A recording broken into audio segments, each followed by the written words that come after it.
Hello, everyone. We are waiting on a few more, but we will get started just in essence of time and to respect everyone who is on currently right now.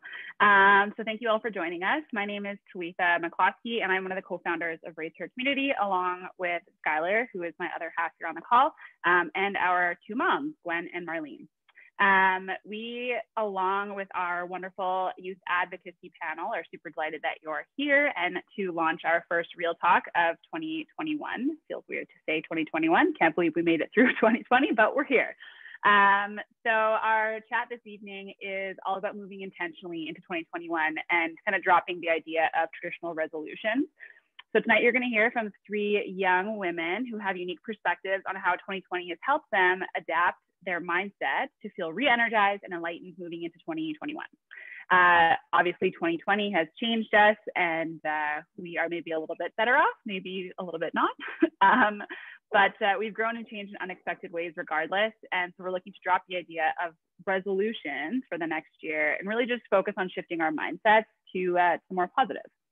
So the purpose of this event is to start a conversation and to gain practical tips on how to move forward into 2021 with intention and righteous action rather than those limiting resolutions.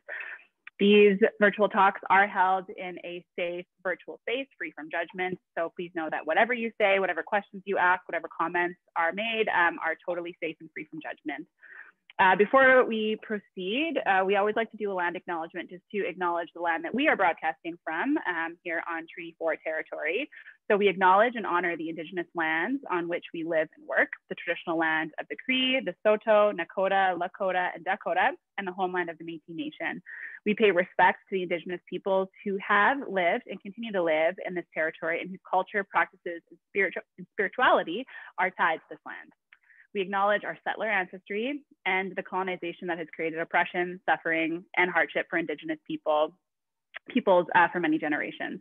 Through acknowledgement of the history, land, and people of Treaty 4 territory, we demonstrate our respect to the First Nations and Métis communities and people and commit to truth and reconciliation together through listening, seeking to understand, and growing stronger. By learning from and working with our Indigenous sisters and brothers, we are committed to creating a society and community that demonstrates respect, inclusivity, and diversity.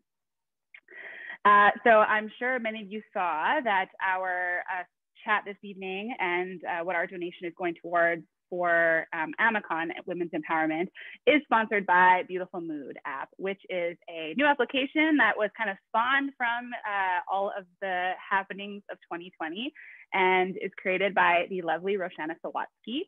She is the founder of Beautiful Mood, and she is a software engineer by day and female tech founder by night. So just a couple hats that she wears.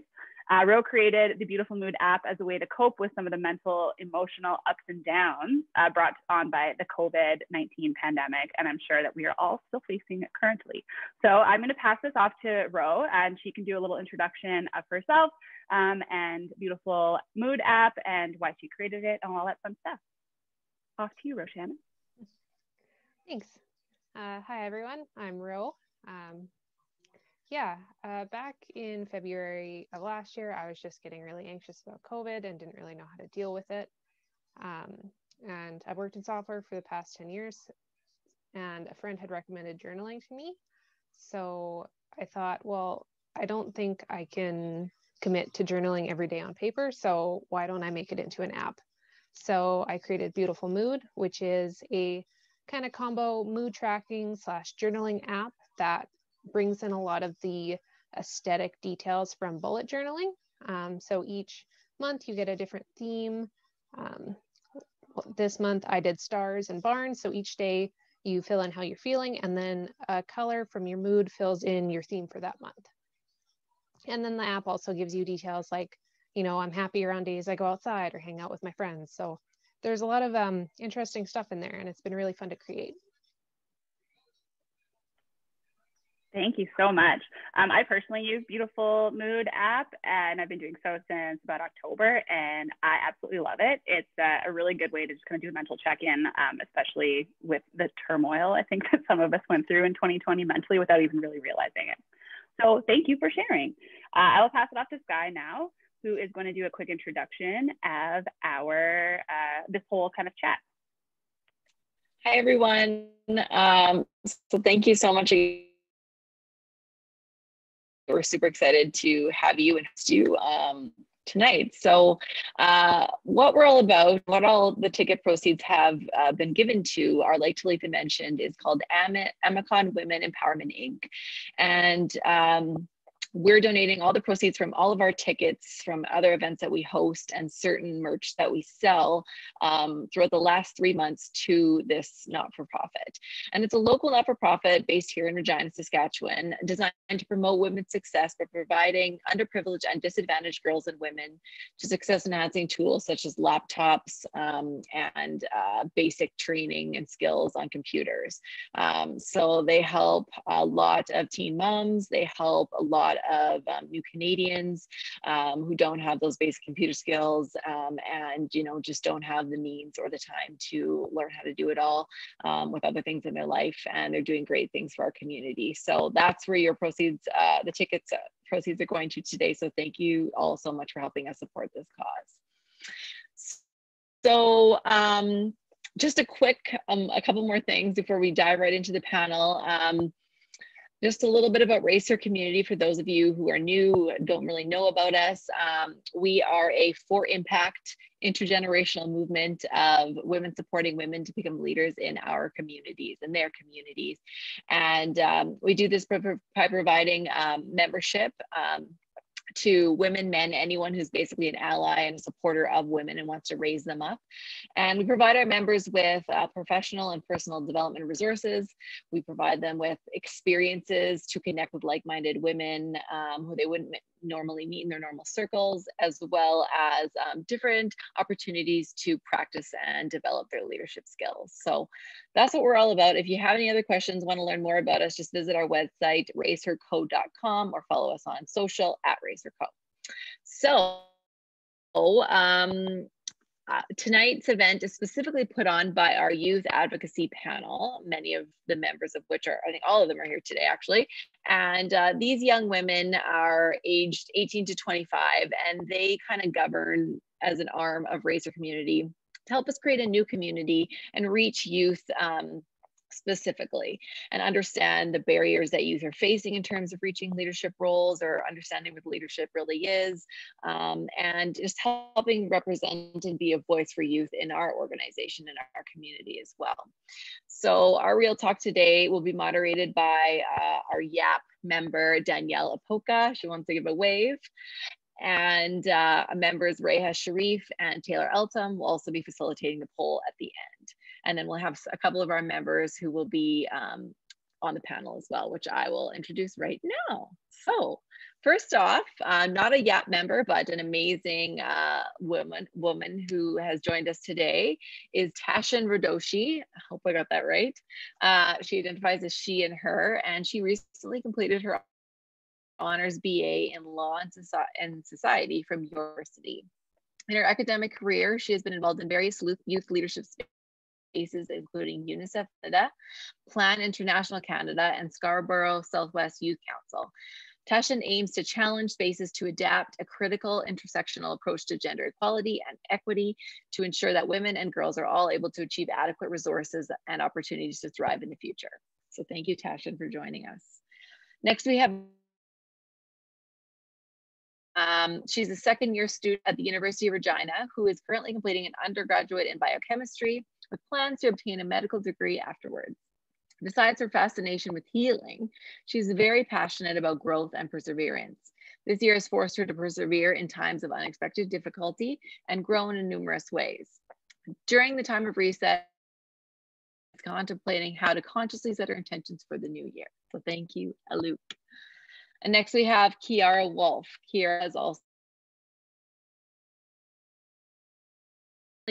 working as a triage counselor in Saskatoon in Regina, and is a student studying Indigenous social work. She completed her Bachelor of Human Justice in 2020 with a certificate in nonprofit sector leadership and innovation. Chiara is a compassionate young woman that is driven by a passion for social justice, advocacy, and empowerment. Her 2020 was filled with opportunities for growth and change that highlighted the need for adaptability as well as reflection. So thank you to our amazing panelists. And next, I will pass it off to Danielle to kick things off and get the panel. Hi, everybody. Just as Skylar said, I will be the moderator for today's panel.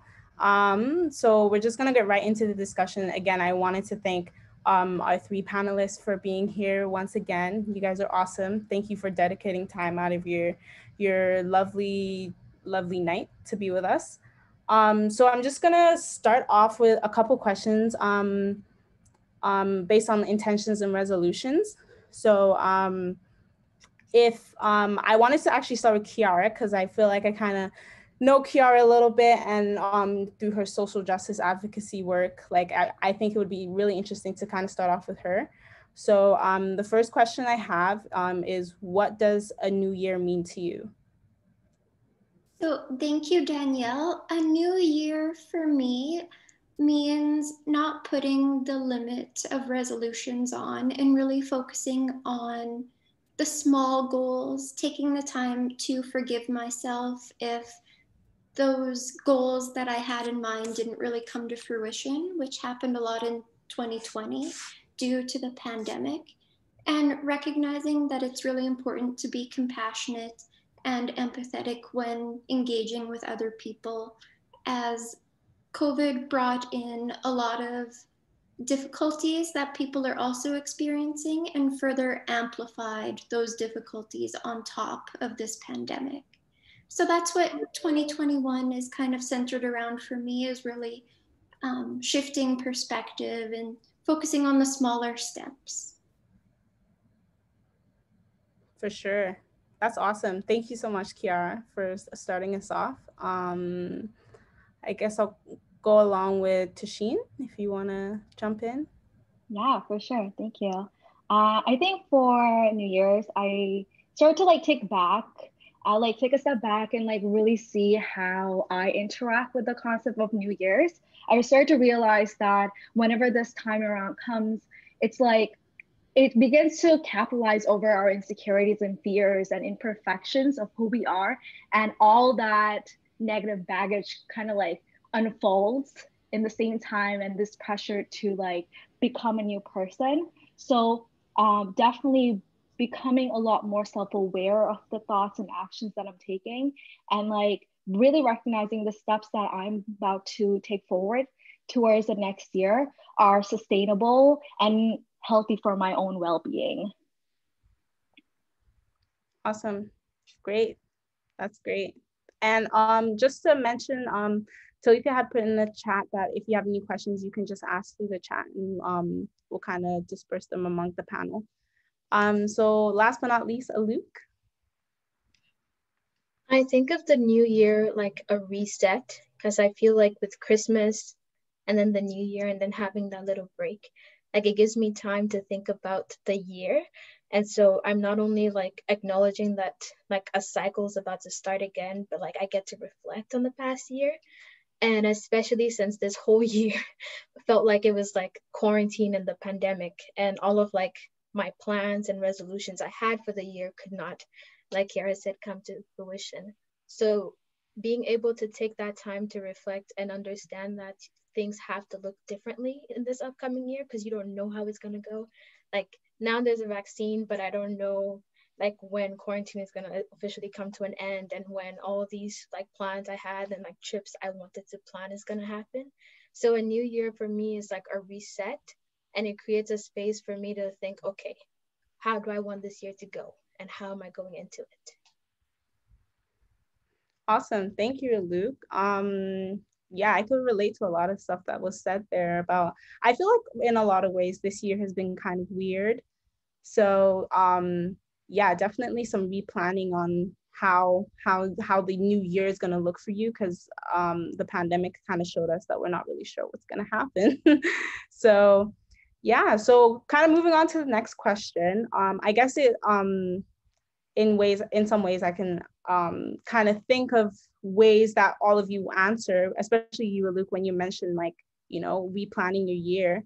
But this year, what does a resolution look like to you guys? Anyone can start. Honestly, previously my resolutions would be like such like long-term plans like for the entire year. But now, because I don't know what's going to happen in the next 4 months and the 4 months after that, it's more like choppy, but in a good way. Because like, although like I planned my next decade in my head with like, okay, I'm going to go to med school and then I'm going to go to residency and then I'm going to meet the love of my life at 30 and then we're going to, you know, and it's like, oh, all that might not have been like you wanted to, but in like a comforting way. So now resolutions to me look a lot less bulky and a lot more like short-term like expectations. Awesome. Thank you. Yeah, I kind of relate to Aluk. A lot of my resolutions, especially for last year, were like, I was going to complete this by the end of the year, or this was going to happen. But now, a lot of my thinking around resolutions is very short term and more realistic and kind of suited to the situation we're in now. Because everything is so uncertain, it's difficult to really set resolutions in stone. So I'm kind of just going day by day and trying to focus on, this is what the situation is now, and this is realistically what I can do in the shorter term. Great. Yeah, absolutely agree with what both of you said. And like I definitely resonate with like the long-term goals versus the short-term and how that looks like for resolution. And I started to understand that when it comes to resolution for me, it's almost like a destination. It's like beginning of the year, it's like point A, resolution is like point B. And frankly speaking, going to that destination, like point B, becomes like the ultimate goal where I get so fixated that it must go like this. And there's never going to be any pit stop. It's just going to be go, go, go, go. And with the previous year, 2020, kind of like screamed at us that maybe you're not going to get to point B the way you planned it to. Maybe you need to like take a pit stop. Maybe you need to like fuel up your tank and like take a break. And resolution, this idea, it feels so perfect. And we really need to take, I know for me, like I really had to take a step back and really understand like, okay, this pathway of this resolution may not look like the way that I'm thinking right now, because circumstances, even like where I stand in my social positioning, my environment, things can change so rapidly. And how am I really going to adapt? Because oftentimes when it comes to the concept of resolution, we don't really think about the alternative. It's always like get from point A to point B, and that's it. No, awesome. That's great. I think I can definitely relate with you, Tashin, in the sense that like I feel I see a resolution and I kind of like think about how much greener the grass is on the other side, and I'm just like, oh, I just can't wait to get to that point. So in many ways I feel like definitely 2020 has kind of shifted our mindsets of like how to actually set resolutions and being okay with our resolutions not really panning out like we wanted to. So I guess I can move on to the next question. I feel like you guys kind of answered it, but if you guys wanted to pitch in, that would be great too. So the next question is how has 2020 shifted your mindset on setting resolutions?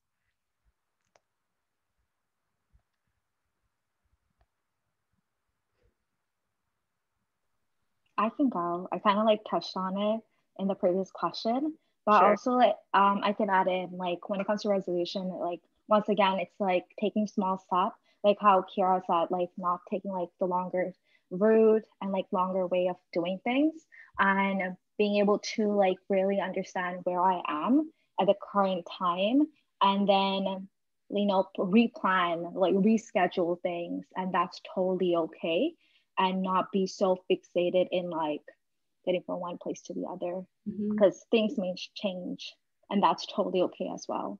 For sure. I also feel like, because in the summer, when the Black Lives Matter movement took off, and here in Regina, like a whole organization was formed, like Black in Sask. And when I planned my my New Year's resolution, that was not in it. And so even though that would have been something I would have loved to be a part of, I like could not let myself reach out and try to contribute or be a part of that because it wasn't in the plan. And although I stuck to the resolution, now looking back, I'm thinking like I could have gained more from the year if I had followed what I wanted to do and not what I set out to do. And so 2020 was more so me acknowledging that when things change, I can change with it. It's not just things change and I stay as rigid as possible and try to survive it. Like it's okay to be fluid and it's okay to like let things influence your decision. Because like I think I'm a very stubborn person at times and it's like, nope, this was in the plan. I can't do this. But 2020 like in a way opened me up because it's like you can't limit yourself to who you are. Like you have to allow other things to exist and create space for things. No, awesome. Thank you, Luke. I definitely relate to you in that too, where you said that, you know, like sometimes your resolutions kind of, you know, have to adapt with you because you're an adapting person and, you know, things become more important in your life, things become less important. So thank you for your insight there. And Chiara, if you wanted to step in.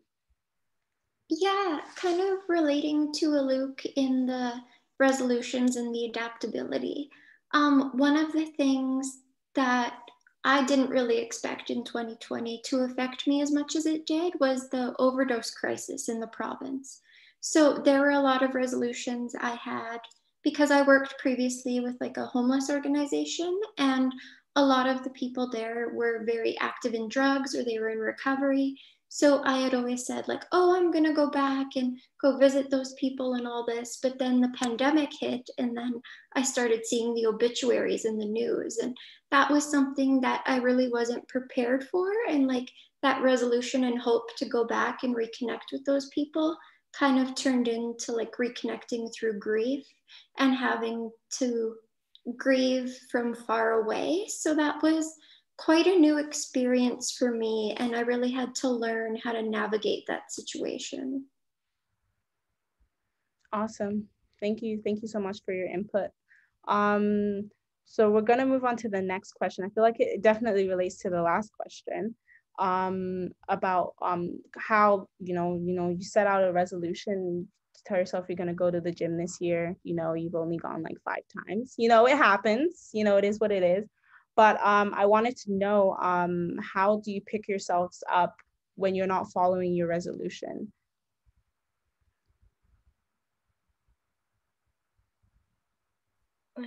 I can go. Honestly, there's usually a reason if I'm not following my resolution. And so I take those moments more so as like my body and psyche trying to tell me that maybe it doesn't like this, or even an intuition knowing that something is going on.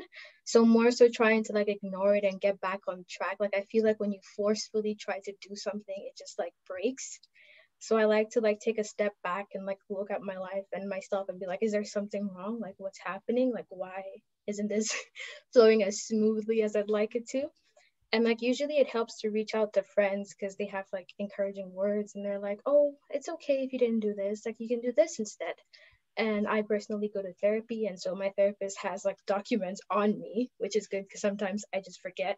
And she's like, hey, is this the problem? So once I figure out like what's going on internally and socially about myself, I can pinpoint like why I've fallen off the wagon or this isn't going as smoothly. And then usually it's not that hard to get back into it. Awesome. Thank you. That was a very self-aware answer, Aluk. Thanks.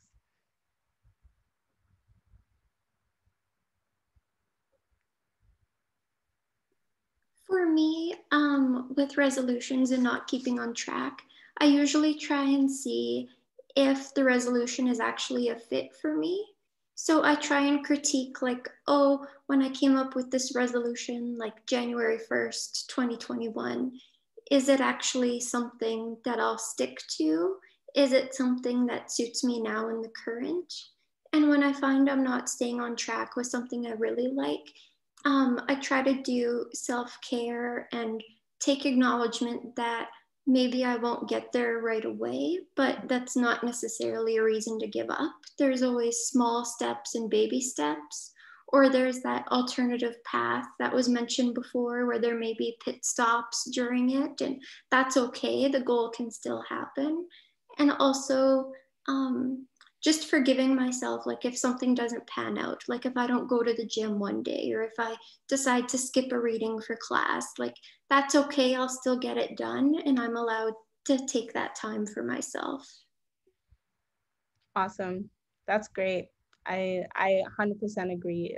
It's good to be kind to yourself, even when you're achieving goals and you know things don't go out as planned. It's good to be super kind to yourself and let yourself know that you're still doing a great job. So great answer. Thank you, Chiara. I think for me, one thing that I learned is the art of letting go.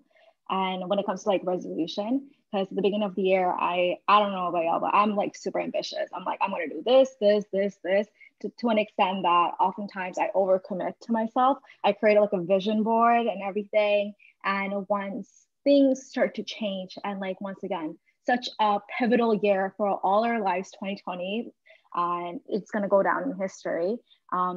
A lot of times I'm no longer able to commit to the things that I had previously envisioned in my resolution. Like, for example, I was like really involved with certain organizations and groups, youth groups. But, you know, grieving is like one of those things that it forces you to take a step back. And I had to, once again, I have to be like so kind to myself and be okay to let go of those projects, let go of like some involvement that I was with previously with like spaces that I was really passionate about. It wasn't because I was no longer interested, but I could sense myself like burning out.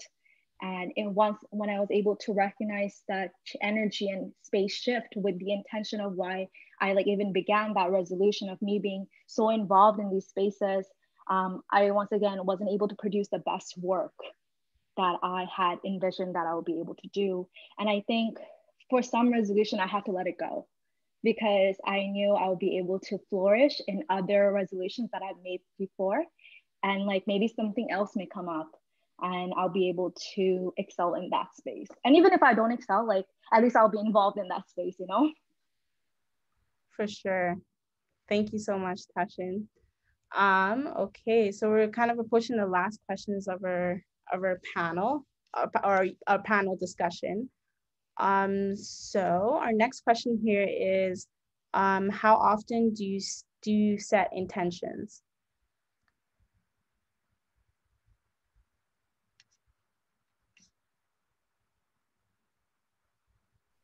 I can go first. I actually follow the moon cycle. I know it sounds super silly, but like, because I follow moon cycles, so I can like reset intentions 12 times, not just that one time of the year. Like, I don't know if I feel so much pressure whenever January 1st comes. Like, I just have to get my life together. I got to create the best vision board, have the best to-do list.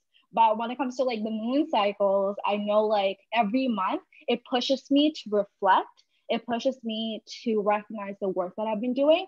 Fun fact, it's like the new moon in Capricorn today, if any of you are into astrology. But once again, like it's super exciting to be involved in this kind of public speaking spaces because once again, like that was one of my intentions. And in the next month, my intention may change and that's totally okay. But that's just the way I indicate like, okay, let's sit down and let's have like a conversation just with myself. And like, once again, if you have access to like medical professionals, therapists, or if you have a very good friend circle, reach out to them as well. But I talk to the moon, you know? No, that's great. I admire that. That's super cool. Just when you mentioned the moon, I thought you were honestly going to go the route of like the menstrual cycle, because like there was this thing on it basically saying, because like your hormones cycle when like during your cycle, and so like for example when you are during the luteal stage, it's more like a harvest season. Like you more so retreat. And like after your period, that's more of like a springtime, and you get more innovative and you get more motivated. And then when you're ovulating, that's like testosterone, you feel great. So like to plan and reflect and do things and start things like with your cycle, like apparently it helps. So I thought that's where you're going with that, but I also like the zodiac and stuff. Like, yes. Honestly, yes. I really wasn't, but I guess subconsciously I was doing it all along. So I'm just gonna go that route anyway. Exactly. I'll just answer your question. I feel like I do it twice a year. I do it in January when the new year starts and the semester starts. And then I do it again in the fall when that semester starts, because that's when scholarships are coming in and then stuff is happening. So it's like I divide my year between like that 6 months, or ish, and then the other 6 months. So it gives me that one time to check in and be like, is the year gonna end how we planned? And then what else I need to change? But then it's just twice. But 12 times, geez. Well, yeah, 12 times is a lot, but well, different strokes for different folks, It's also like the way you go about it, right? Like Yeah. that also gives me like space to be flexible and not be like, if things don't work out, I'm like, okay, what's next? For sure. And Chiara, if you want to jump in as well. So if we're talking intentions, like as kind of opposed to the resolutions that are typically in the new year. For sure, yeah. I relate to Tashin, where I make a lot of intentions. I could make like maybe 4 or 5 a week, or like only make 1 a month. It really depends on how motivated I am, what the circumstances are, what situation aspects are in my life. Usually with school, I try to set up like intentions for each semester. During the breaks, try to stick to an intention, like a certain routine, so then I make sure to stay on track. I find that setting intentions really helps ground me often and kind of create that self-reflection on this is what I'm doing, but why am I doing it, and what could I be doing differently? For sure. Absolutely. That's great. That's great. So we're just approaching our last question of the panel discussion. Just want to make sure we're not going over time. But again, thank you so much to all of you ladies, all 3 of you ladies, for answering my questions thus far. So the last question for you guys is, what is your advice on how to set achievable intentions?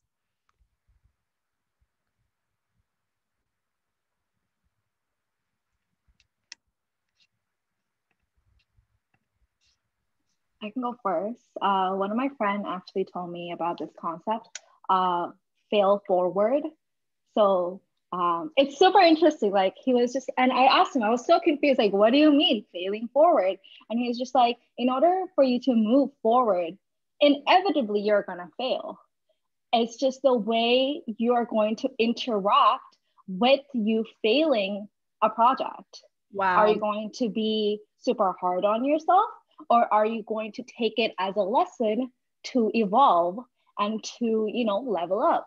So ever since that conversation went, like he went on for an hour about it, but that's like, long story short, being able to be okay to fail forward, being able to actually look forward to failing, because once you fail, and you may fail again and again until you actually learn your lesson. And that goes into like self-awareness, and each of them brings in more insight. So whenever I move forward, I'm actually trying to like fail forward.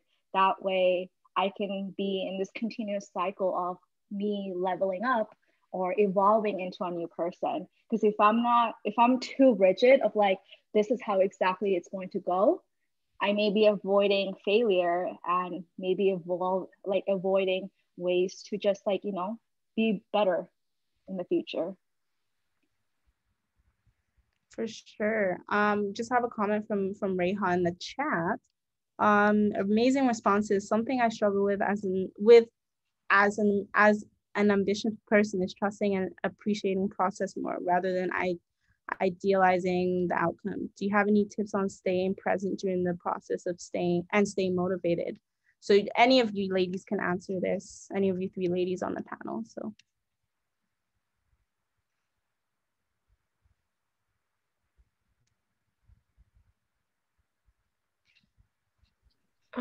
Honestly, I would say feeling the feelings that come when the failure happens, because as a person, I rationalize things and I intellectualize it. And at first I thought that was great because I'm so like solution oriented, but then that doesn't allow me to actually feel the feeling and let it like pass through me. So I hold on to it and I carry it everywhere. And then the next time I'm doing something, I'm like worried I'll fail again because I still remember how it feels. And like, it's really interesting because there's many ways you could do that. There's just crying, there's breath work, there's journaling. So you can like channel the feeling into something else, like something tangible. But yeah, to be present in it is just to feel it. Like, honestly, a few days ago, even though this is like off topic, but I'm going through like a mini breakup. I say mini because we didn't date, but you know, you had expectations. And honestly, I laid on my stomach, y'all, and I just cried. And afterwards, I was like, yo, I feel amazing. Like, I feel better than I have when I was in the situation. But yeah, I think it's underestimated, like how much just like not being afraid for an emotion to consume you actually helps. Great. Thank you so much, Aluk.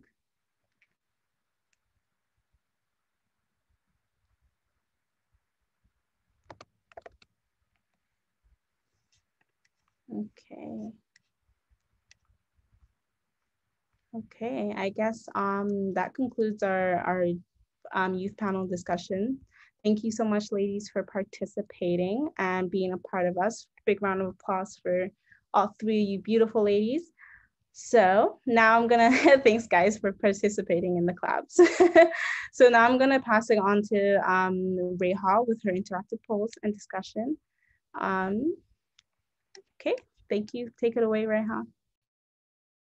Just before we get into the polls, I think there was one question from Marlene that was missed in the chat. It went away on my chat, but Marlene, I think it was along the lines of, you know, have your resolutions changed since 2020 for 2021 based on 2020? So like, are you doing new things, or your intentions? Are your intentions more about, you know, going out in nature more, or you know, visiting lonely people or writing letters? So that was one question she had.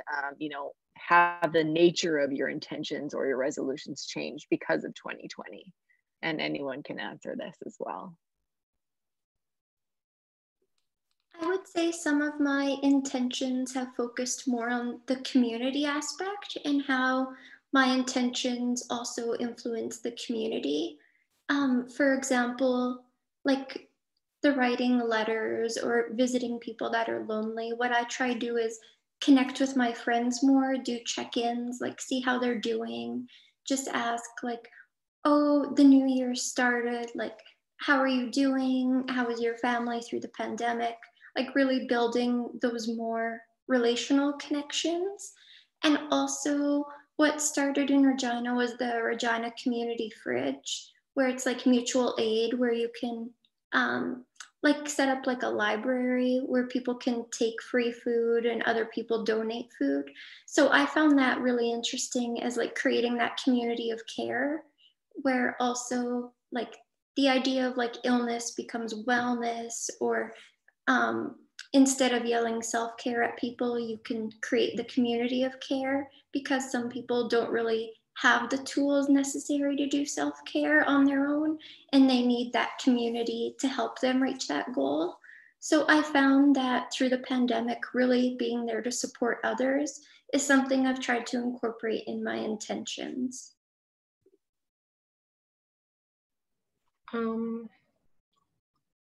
It's hard to say but to acknowledge it, but my intentions, I feel, were always like self-centered because I'm making them for myself. And so it's more so like, I want to do this by this month, I'm gonna apply to this internship. And I never really made space for like my friends and family, because I would just assume I'd see them. I assume we'd reach out.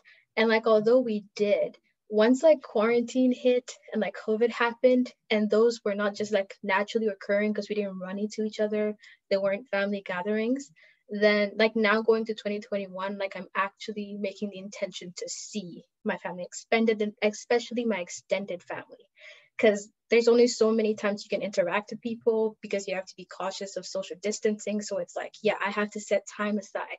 And I have to remember that, oh, like, because my cousins are like 4 and 5 and they're growing, and you look back and they're like big now, and it's like, what's happening? And so it's like my intentions have like broadened, like they're no more like restricted to me and what I want. Like I'm more so including the people around me because I recognize I do care a lot about them. And it's like, it changes too, because then you're more aware of how much they mean to you, because now you're like focused and like conscious about it. And I think for me, I started to see the way I interact with concepts such as like resolution and like intentions, and like even the idea of letting go and like community healing and so on and so forth, and like really see where I situate myself in all these concepts. Like, where do I come in with the resolution and how am I interacting with it? So it goes for more of like an introspective view, more than like, oh yeah, Tash should run the 10K, but more towards like, why do I have this desire to run this 10K? I like asking all these questions to, I guess, go more inward towards myself and to do that kind of like journey. And it's kind of like inevitable with like being in my room and staying at home.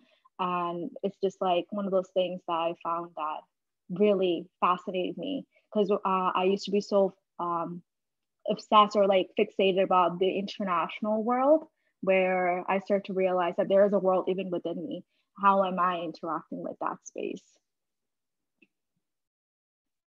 It's a great point you made, Tashin, about asking questions. And I'm curious, are there certain questions you ask yourself to help bring out intentions? Or do you just kind of like, I don't know. Do you have any questions that you could, like advice you could give us that we could ask ourselves? Yeah, for sure. I think I kind of ask way too many questions, and I start to like go in a spiral of like, why is this happening? Why is that happening? So I started to like bring a bit more structure and really see like what brings me joy. And I think that was one of the fundamental questions. And like, how does happiness look like? Because for a long time, I assumed happiness may look a certain way. But as I'm growing and like, you know, graduating school, things are changing so rapidly. Happiness start to look differently, and being able to be okay with some of the simple things, like how does happiness look like? How does sadness look like? How does anger look like? So that allows me to set better intention when I start to better understand my own emotions. Love that. Thank you so much. I'm just going to throw out a comment / question, because I was thinking about this as we had the panel. And for me, I think the biggest thing I learned about 2020, and when I reflect back to my 2020 vision board, is how much lack of control I had over a lot of things I wanted to do. You know, I had, I can't control, I was on mat leave this year. So I was hoping to do all this traveling and, see all my friends, make a bunch of new mom friends, and, even just like do so much routines with my daughter, which I literally can't control. I can't control what she does to a degree, right? So, yeah, that was a big thing I think I've learned, and I'm taking into 2021, is to kind of give up this fixation with controlling everything and trying to just let myself be and have intentions around that, intentions around things that I can control, like visiting friends and checking in on friends, and making sure my own mental health, checking in with my own self. So I'm just curious if anyone else on the panel experienced that kind of giving up control, and maybe, how has that shifted your mindset into 2021 in terms of the types of intentions or resolutions that you set? I relate so much to that because 2020 and the whole COVID thing, my family lives kind of separated. My dad was in Africa and my mom and brother and I are here. But my dad happened to be here when like the shutdown and everything happened. And so I have like this whole time, this is the longest time I've spent with my dad in my entire life. And I was not ready because I didn't know, guys, I didn't know. The control thing was so hard because there were just all these emotions. And my therapist said I got triggered a lot and there was just all these things coming up. And it was just like, I could not control it. He was here, he was stuck here. And the family dynamic had shifted. So it wasn't just like the world being weird, like my safe space was weird. And so that gave me like a lot of turmoil. And then my therapist said something about just accepting things. And there was this like self-help book I was reading where you just, like Skylar said, had to learn to just accept things. Like you cannot control it, like literally, there's nothing you can do. So yeah, I relate to that in the fact that 2020 made me just like learn how to just accept things and like how to cope. You know, sometimes things are hurtful, but you learn how to cope and you learn like what you need as a person and how to self-soothe and stuff like that.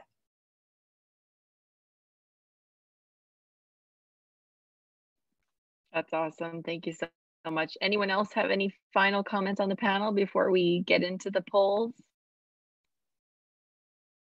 I can go. So when it comes to like controlling and everything, I think there is a level of art of like letting go. And that kind of goes into like losing control and also being willing to let go. And I start to like relate it to like literal nature, like trees inevitably the leaves are going to fall, but inevitably leaves are also going to grow back. Trees may not have full control over the way leaves may fall, whether it's the wind or like water or like the weather and everything. And I start to take that ideology and reflect it into my own life. Maybe I myself am a tree and I cannot control everything that's going around, but what I can do is be so rooted and reflect on who I am as an individual. So if things may change, if seasons may change, I'm still gonna be present and okay through it all. So it's like, once again, like the art of letting go and also like understanding my position with the idea of control.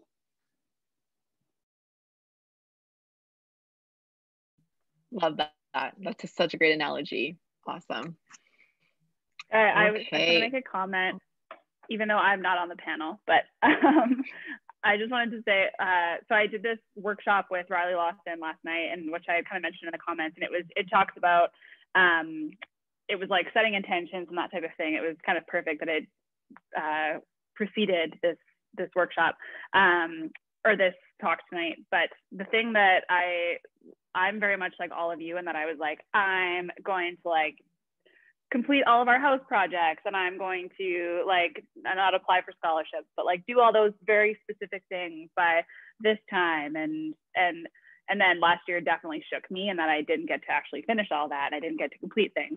And so the thing that Riley talked about last night was actually just focusing on a word, and that like really resonated with me. And it was like, focus on joy. And if that's your intention for the year, if joy is your intention, then you're going to feel so much more fulfilled in all of your things that you do. It's like, if you're doing something because it gives you joy, then that is what you should be doing. Or if it's strong, if that's your word for the year and you want to feel strong, then like going and doing your workout, or like standing up to somebody, or doing something that like really makes you feel strong, then that will make you feel a lot more fulfilled. And so I just wanted to share that, just because that's kind of what I'm going to be taking into my 2021, is like focusing on a word, or like kind of every quarter focusing on a word, and how that's going to shift, like with the moon cycles and all of that. So yeah, I thought I would share that. Awesome. I love that. And you know what? Because that's such great advice, Letha, I think we should all throw our word. Everyone just think of a word and let's throw it into the chat. What's your word for 2020 that you wanna, and it doesn't have to be written in stone, we're not gonna hold you to it, but if you can think of something right now that you can throw in the chat as your word for 2020, what would it be?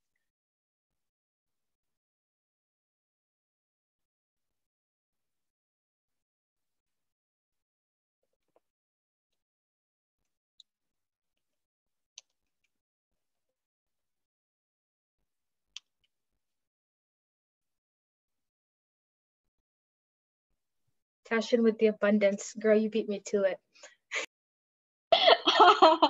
If it's okay, we can have the same word. Oh, great words. I'm loving this.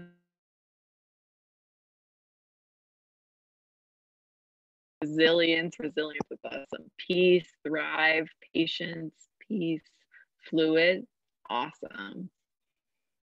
Very good. Awesome. Thank you so much, guys. Okay, so we're going to move into kind of the last little section, interactive section of the night. And this is going to be a series of polls that we'll all answer anonymously. And then we'll have different members of our YAP kind of go through and we'll discuss kind of what we see. So we're going to roll right into the first poll here. And here we go.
Okay, so it looks like the results for the first poll is up. So 82% of us have said that, yes, we do hold resolutions or intentions for 2021.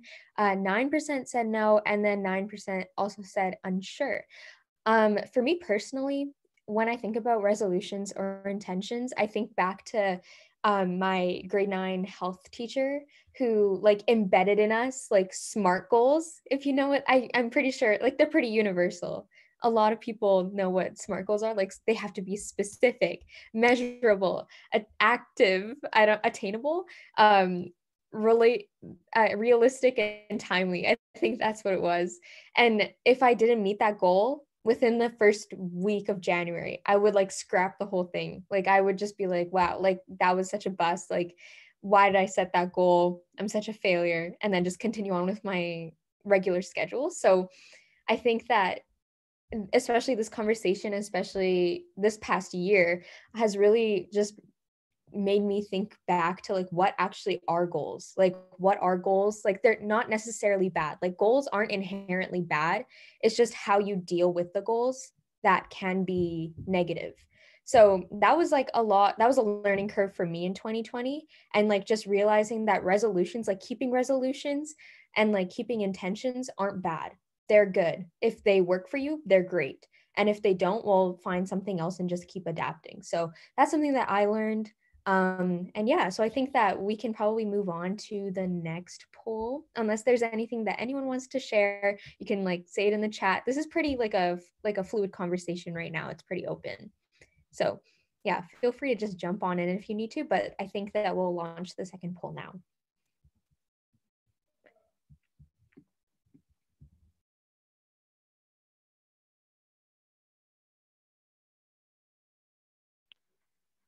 I think also if you have something to comment while we're doing this, you can just say it, because I think our group is small enough that it takes so long to type it out too. So.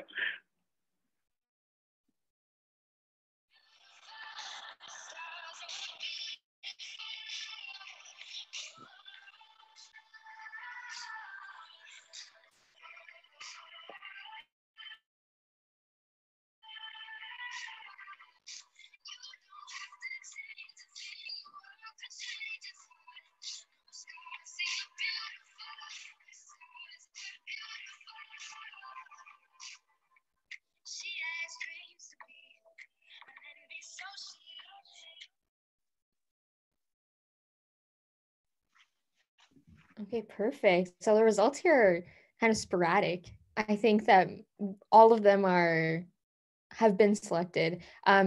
One person said other, so I'm wondering, I know this is anonymous, but whoever said other, if you're interested in just sharing, if you're comfortable sharing what that other value is that you hold, or for the intention, feel free to like unmute your mic if you want to. It's Marlene. I was one of the people who chose other, and for me, it's travel. Some of our panelists mentioned that, and Skylar did as well.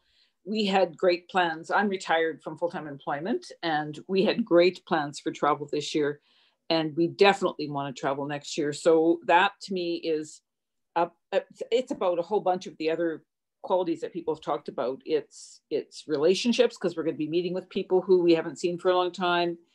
It's about joy. It's about supporting other people, because some of our friends have had a really tough time during this COVID. So that was my other. Yeah, totally. That totally makes sense. Yeah. So I'm just going to go off on the poll here. So we have health. A majority of us have said health. Professional personal skill development has been a huge one, especially with like student life, and like transferring over to online school has definitely been something that has affected me personally, like a lot, like profoundly, like more than I ever thought it would. Like I thought that online school would be just something like super easy and breezy, but it's definitely not, I would say. Oh, I think I might be, am I good? Okay, cool. Anyway, and then a lot of us have said relationships, and I think I also selected that as well. For me personally, like that also means not just like romantic relationships, but like friendships, and like being more intentional with the friendships that you hold, and especially with your circle too. Like I've let go of so many people that I didn't think would happen. Like I didn't think that my circle would grow or would minimize to the size that it is now. But with COVID and selecting who you hang out with, and also with social justice issues that have arisen, you kind of see the value in people, and you see people for who they are in a different light. And I think that with that experience, it's created this totally different perception of what relationships truly are. And it's creating this whole other value to friendships too, because for me, like I've grown up thinking that like, oh, like your romantic relationship is where it's at, like that's like what's valuable. But like friendships can be like with whoever, like friendships can be with like whoever you see on the street, like you're just friends with everyone. And like that's kind of like the person that I am. Like I just try to be friends with everyone. And now I'm realizing that, oh, like you should probably be more intentional with the friendships that you're creating too, because friendships are valuable too. And it's about like the energy that you're sharing with that person as well. So just being more mindful of the energy that you're sharing is something that I learned. Does anyone want to say anything about relationships? Because I know that is a very topical kind of discussion topic. I know that Aluk, if you want to jump in, you definitely can. I was just agreeing with what you're saying and being intentional with your relationships. I also selected relationships because I realized, it sounds dumb not to say, but I realized that relationships take a lot of work this year, because besides the social justice issue, they just started slipping. It's like, and then I had to question myself. I'm like, why don't I feel connected to this person? And then I realized that my love language is quality time in a pandemic. And so I was like, oh, and so it's discussing it, it's talking about what's happening here and all that. But knowing that now and going into 2021, I feel like I can be more intentional in my relationships, and I can have more fulfilling ones. Because in the past, I just let relationships go without even understanding why they weren't doing it for me anymore. But now that I know how to fulfill myself and what I require from people and what I need, and I can communicate that, I'm like anticipating the people I'll meet, the connections I'll build, and the journeys I'll share. Yeah, I'm gonna add on to what you said, Aluk. I think it's also like the relationship that we have with ourselves is also really important. Like, how you mentioned that so easily relationships can be like, it can slip away without us even noticing. And I think that can also happen with us, with like, not being able to sustain a healthy relationship with who we are as a person. And we can easily slip away when things are happening so fast and rapidly around the world and even within like your house. So it's just being mindful of all that. And it can be overwhelming. So like it's like relationship with people, relationship with a romantic relationship with yourself. So like it's like taking it a step at a time.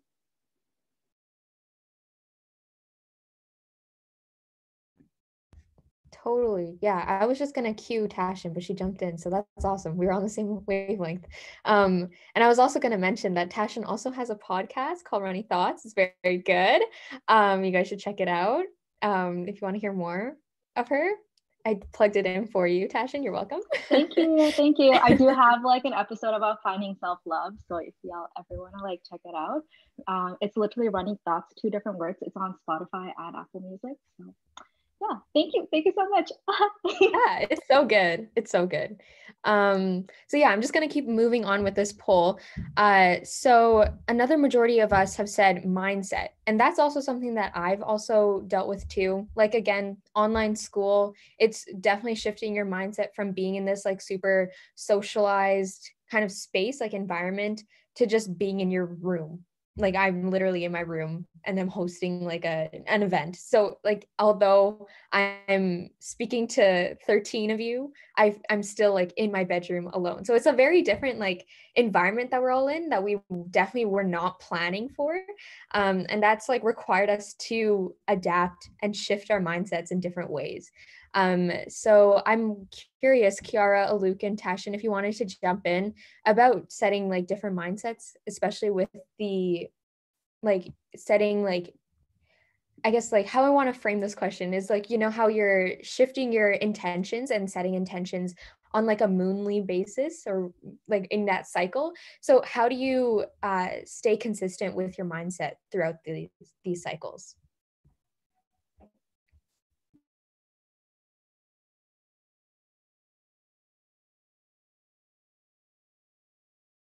Aluk, you want to jump in? I can go first. Or Aluk, if you want to go ahead, girl. So I think when it comes to like mindsets and like setting intentions, there are months and like moon cycles, as we may call it, that I don't set any intentions, and it's just being able to sit with and being okay with that. And I'm able to track that with journaling. I am an avid journal like person. Like I have so many at home, and that really allows me to hold myself accountable and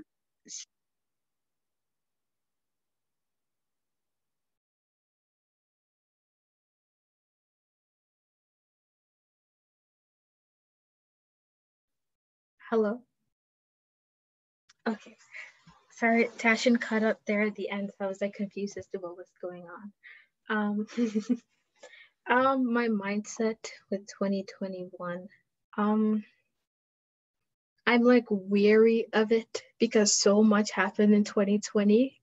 So honestly, for me, it's more so giving myself space for my mindset to switch. Like I've seen myself in like so many different moods and so many different seasons now that I'm like, okay, you have the space to grow out and grow in and evolve however you need to this year. We don't know what's going to happen. So that in itself is a mindset, but that's just, I don't know, it seems sporadic, but I hope that makes sense.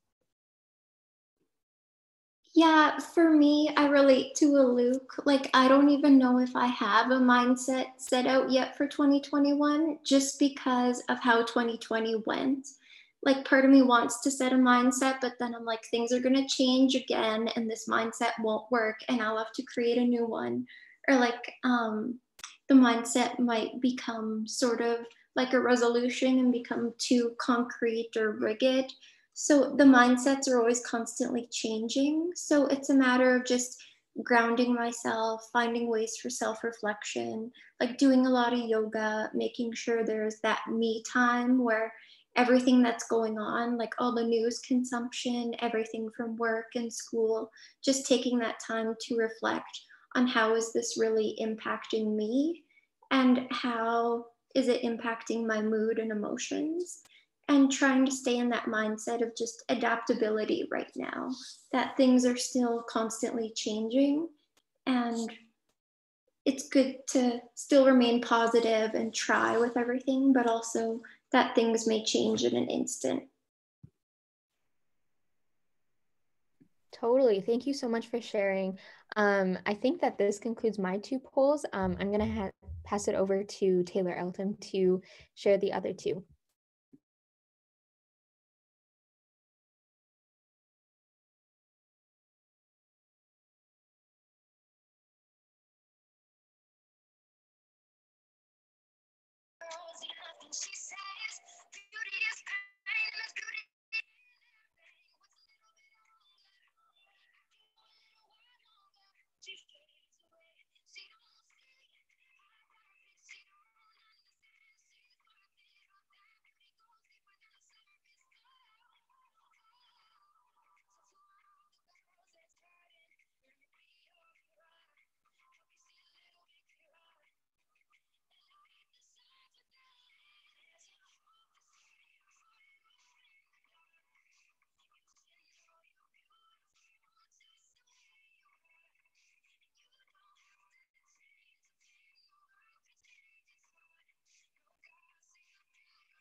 Okay, so again, if you have any questions or anything you would like to contribute to this conversation, please just feel free to hop right in.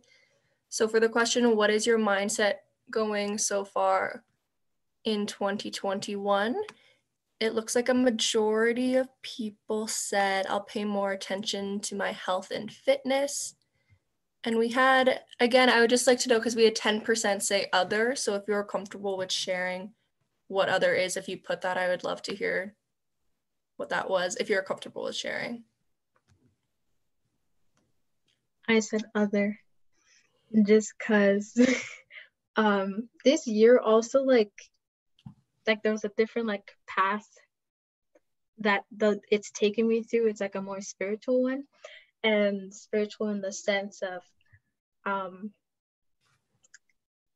it's hard to explain, but that in itself, the confusion and just feeling like there is something more than just like my physical existence, and trying to comprehend whether there are things higher than me and like God and like stuff like that. And also, and then it gets a bit more like into physics and then like dimensions and stuff, and the fact that time is an illusion, just the whole thing. And the fact that I don't really understand, and also as like a science major, finding out that a lot of the things we teach as facts is just a hypothesis, and like we really don't know what's happening. And also as a psych minor, understanding how I behave is influenced by society, and just like reality sort of like collapsing in front of me, especially since I was in my room majority of the year and almost just like secluded. And so the confusion, but the discovery of what's happening is what I call my spiritual path. And I feel like that's also on my mind in 2021. Wow, I definitely relate to that with all of this time of isolation, being myself. I've definitely had a lot of time to like probably overthink like my existence just in general and my role in the world, how I contribute in just in everyday life and everyday relationships, but just overall what my existence means to humanity and how I can make the world a better place, and just what life really means to me and what is important. And yeah, so I very much relate to that, Aluk. Those are some big things to be thinking about for sure. But yeah, so it looks like a majority of us said I'll pay more attention to my health and fitness.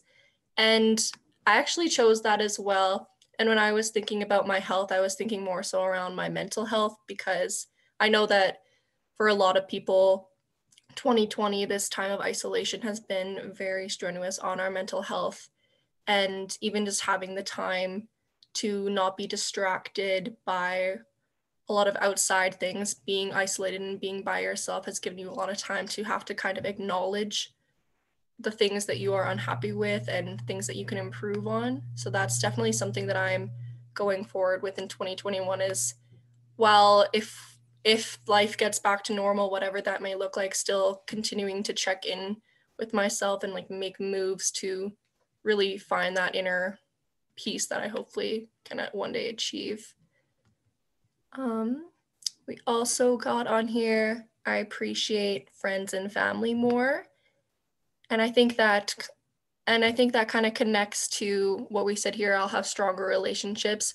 I like what Reha said earlier, how she was thinking that like romantic relationships are the big thing. And I definitely connected to that as well. But again, being isolated here with my family, I've had to spend a lot of time with them, sometimes too much time, but just getting to reacquaint myself with them because we're all so busy, and kind of being able to value this time with my family. And also kind of like what Aluk was saying before, really making meaningful relationships with my friends, the people that I am not able to see.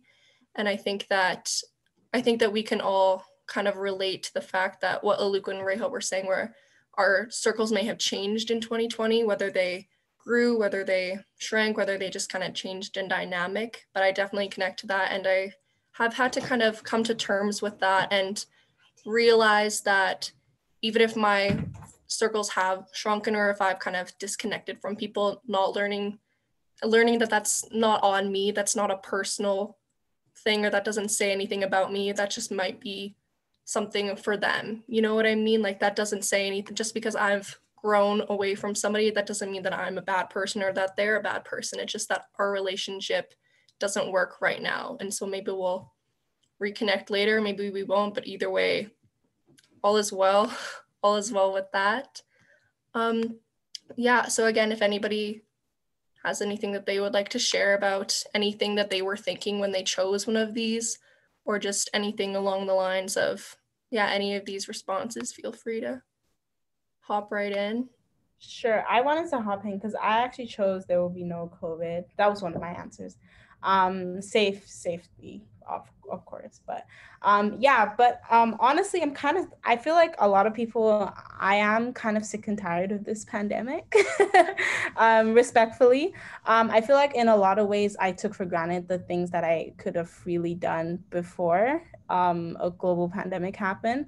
And it's kind of hit me now, like basically almost a year into having to do the mandatory quarantine and stuff like that, and just a whole pandemic consuming our lives and how we move in a sense. So my mindset into 2021 is to kind of be grateful of the things I could do before there was a global pandemic, of course. But also understanding that it's not the end of the world. I won't always live in a pandemic. So there's always something to look forward to more so. So yeah. That's a really good point. I've also thinking if with the confines of the pandemic as well, I've also just realized, how lucky I am to have some things that I do have during this pandemic and during this time of isolation, being able to be with my family as opposed to being alone as well. So that's a really good point. Danielle, I also am kind of sick and tired of this, so I relate to that for sure. Let's see what we have else here. I'll be more motivated. That's an interesting one. That was an interesting one that I saw in here. When I was looking over it, I found that during this pandemic, I just kind of lost all motivation to do my schoolwork, to do pretty much anything. I was just kind of sitting around feeling weird. So that's definitely, I don't know how else to say it, Luke. I was just feeling weird.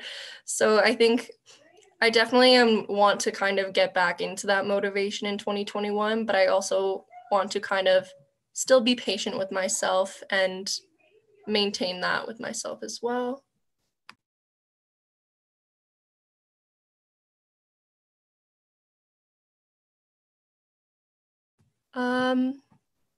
Yeah. Yeah, so if anybody has anything else they would like to say or contribute to this, if not, we can just move on to the next one, I think.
Okay. How will you hold yourself accountable to keep your intentions top of mind? Looks like 100% of us, we all said keeping routines / creating rituals. I think, again, kind of what I said earlier, routine just was all lost. In 2020, we were just completely thrown through the loop here with online schooling and being away from work and everyone. So a routine is definitely something that I kind of crave now. So I definitely will try to kind of revert back to that. 20% said other. Again, I would just love to know what other is for whoever put that, if you're comfortable with sharing. I put other. I put other. The reason why I put other, I also put obviously keeping routines and creating rituals. I like kind of concluded to myself that I'm going to be much of a routine person, kind of do the same kind of thing every day, or try and do it just so like I have in my mindset it's like kind of automatic. So there's that. For other, I kind of put I picked that because I wanted to start doing this thing where I kind of force myself to just do stuff or just complete tasks, just because I've kind of felt myself being a little bit lazy in 2020.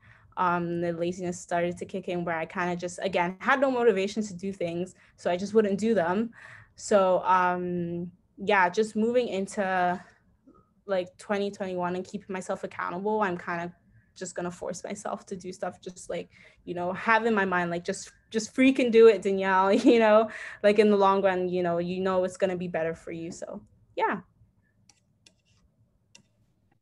Yeah, just those like daily goals of things that you can do and things that you can do to just make yourself feel accomplished, even if they're not, giant things that you're accomplishing, but they can still make you feel like you've done something today. That's a really good idea. That's definitely something that I'm going to try too, because I really relate with not being very productive in 2020, if I'm being honest. Also have on here help from friends and family, which is definitely having those people that can kind of help you keep on track and just remind you of your goals and how you wanted to achieve them. That's very important. And I think that is a good way to kind of reconnect with people that we may have kind of had a different relationship with since 2020, or just another way to stay in touch with people since we are still kind of in this weird isolated period. 70% said journaling, which is awesome. I definitely want to start taking up journaling like every day. It was something that I've never really thought about doing before. I thought that just sounds like a lot of work and I don't really know how I feel about it, but I've heard some really good things about it. So I definitely want to try doing that as well. I'm just gonna plug my app for 1 second here. I started a challenge at the start of January, and every day you got a different journaling prompt within the app. So it was kind of like you didn't have to think about doing it. And there's still half the month left if you want to join in. So you just need to download the app, and then in the settings, there's a button that says, yeah, I'll join. And it's a really easy way to like ease yourself into journaling if you've never done it. Like I'd never done journaling before this year, and just like the convenience of it has really helped me. And that you can go to Lena. No, guys, I was going to jump on what Roshana was saying. I was going to say it before she plugged her app, but there is like I was going to say that the routine and all of that part of it, through Beautiful Moods, I get like a prompt at 8 p.m. every night to say like, check your mood and check in. And it makes it really easy for me to be like, I'm going to take these like 5 minutes to myself and just like see how I did today and what I did and what either was great for me or not great for me. So if I was doing a bunch of stuff that then made me in a bad mood, like note to self, don't do those things that put you in a bad mood. Like if you were up all night drinking and then the next day you wake up and you don't feel so great, like that's probably obviously going to like affect what your mood is like. So anyways, tracking those types of things. And yeah, the journaling as well is just like, even like there's like fun little simple prompts, like what are your like favorite movies right now, or like favorite food or whatever it is. And it's just like, take just a few minutes to like for yourself and reflect in, and then just see how that impacts your day. And then it'll also just make it a lot more easy to journal then as you go forward. Perfect. Thank you for that. Definitely, I'm not even just saying that, but I definitely will check your app out. That sounds like a really convenient. And again, like doing those daily check-ins, that's really important. And I think that's something that I like I said, I want to continue doing in 2021. So I definitely will be checking that out. Thank you so much to everyone that's participating in the polls and engaged in our conversation. Just because we're running out of time here, I think I'll hand it back to Skylar and Talitha. But thank you so much, everyone. Perfect. Yeah, I will take it back. So thank you to Tashin and Chiara and Aluk for being a part of our panel this evening, and for Danielle for so eloquently moderating for us. Our youth advocacy panel is something that we started last year, I guess, January at this time. We kind of officially launched in March of 2020, which was like, why not do this right in the middle of a pandemic? So it's been a lot of fun to virtually get to know this group of young leaders a lot better. And we will continue to kind of host these types of events, virtual and then in person when we are allowed to. But we're also really glad that we can do virtual events because we get to have people like Tashin from Ontario and Shannon from Ontario. So appreciate you all jumping on and being a part of this event tonight. If you have any other comments or questions, you can throw them in the chat or email us or DM us on Instagram or Facebook or carrier pigeon or mail or whatever suits you best. We will have more events, like I said, coming up in the near future here, but in the meantime, I hope you go set some intentions and do it with intention. Thank you very much for coming on tonight.